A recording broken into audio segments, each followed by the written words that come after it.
මහින්දට කොළඹින් නැති වුණේ එක ගෙයයි. හැබැයි දැන් මහින්දට කොළඹින් ගෙවල් පොකුරයි. මේ කියන්න යන්නේ නිල නිවාස වෙනුවට මහින්දට ලැබෙන අමිල නිවාස ගැනයි.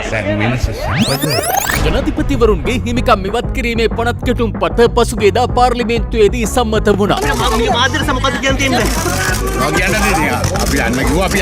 ජනාධිපතිවරුන්ගේ හිමිකම් ඉවත් කිරීමේ පනත් කෙටුම් පත පාර්ලිමේන්තුවේ සම්මත වීමත් එක්ක හිටපු ජනාධිපති මහින්ද රාජපක්ෂටත් පහුගිය දවස්වල විජේරාමෙන් දොට්ට බහින්න සිද්ධ වුණා. මහින්ද කාල්ටන් නිවසට ශිරම්දි සංවේදී වෙයි. නිවසින් යන්න කිව්වා මං ගියා. දේශපාලනේ හැබැයි අත්තරින්නේ නැහැ. කෙසේ වෙතත් මහින්ද රාජපක්ෂ 2015 පැරදිලා මිනිස්සු ගෙදර ඇව්වා. ඊට පස්සේ 2022 මිනිස්සු පන්නලා ගෙදර ඇව්වා. ඊට පස්සේ 20 25 නීතියෙන් ගෙදර ඇව්වා. ඉල්ලුවේ කොලයක් දුන්නේ පනතක්. ඒකත් එක්ක යට ගිහින් තිබ්බ ජනතාවගේ මහින්ද ආදරය ආණ්ඩුව නොමිලේම ආයේ අරන් දුන්නා.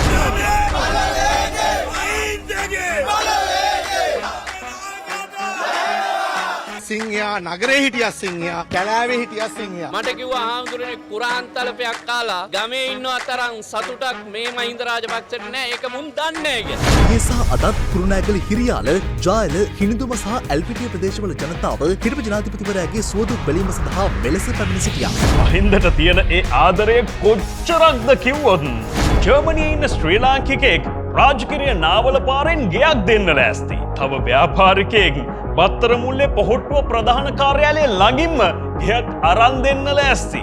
තවත් හිතවතෙක් රොස්මිට් ප්ලේස් එකේ කොළඹ 7 වල ගෙයක් තෑගි කරන්න ලෑස්ති. එතුමාට කොළඹ ගෙවල් දෙන්න ඕමනා තරම් කට්ටිය ඉන්නවා. එතුමාට නවතින්න අවස්ථාවක් ලබා දෙන්න. හිටපු ජනාධිපති මහින්ද රාජපක්ෂ මහතාට නිවසක් ලබා දීමට තමන් වහන්සේලා මැදිහත් වන බව ප්‍රධාන පෙරේ සංඝනායක හිමිවරුන් ගණනාවක් සමානව දැනුම් දුන් බව පාර්ලිමේන්තු මන්ත්‍රී නාම රාජපක්ෂ මහතා දේශපාලන පතට කියලා තියෙනවා. අනේ මන් දන්නේ නැහැ මේ වැඩේ කොච්චර නැගලා යනවද කිව්වොත් මහින්දට දෙන්න හදන ගෙවල් පරීක්ෂා කරලා බලන්න පොහොට්ටුවේ විශේෂ කණ්ඩායමකුත් පත් කරලා. දැන් මේ මහින්ද කරන්නේ තනිකර රංගපෑමක් කියන එක හරි පැහැදිලියි. මේ සංවිධානාත්මකව පිරිස ගෙන්වමින් මේ විවිධ ජවනිකා රංග දක්වමින් තිබෙනවා. මෛත්‍රීපාල සිරිසේනවත් චන්ද්‍රිකා බණ්ඩාරනායකවත් ඒ අය එහෙම රංගපෑම් නොකරන එක ගැන අපි ස්තුතිවන්ත වෙන්න ඕන. අපිට කියන්න තියෙන කෙන්ද්‍රී ගානේ නැතුව මහින්ද එළියට දාන්නේ කොහොමද කියලා නේ. ඉතින් දැන් පාර්ලිමේන්තුවේ 150කට වැඩිය නීතිය සම්මත කරලා නීත්‍යානුකූලව එළියට දානකොට කෙන්ද්‍රී ගාන්න එපා.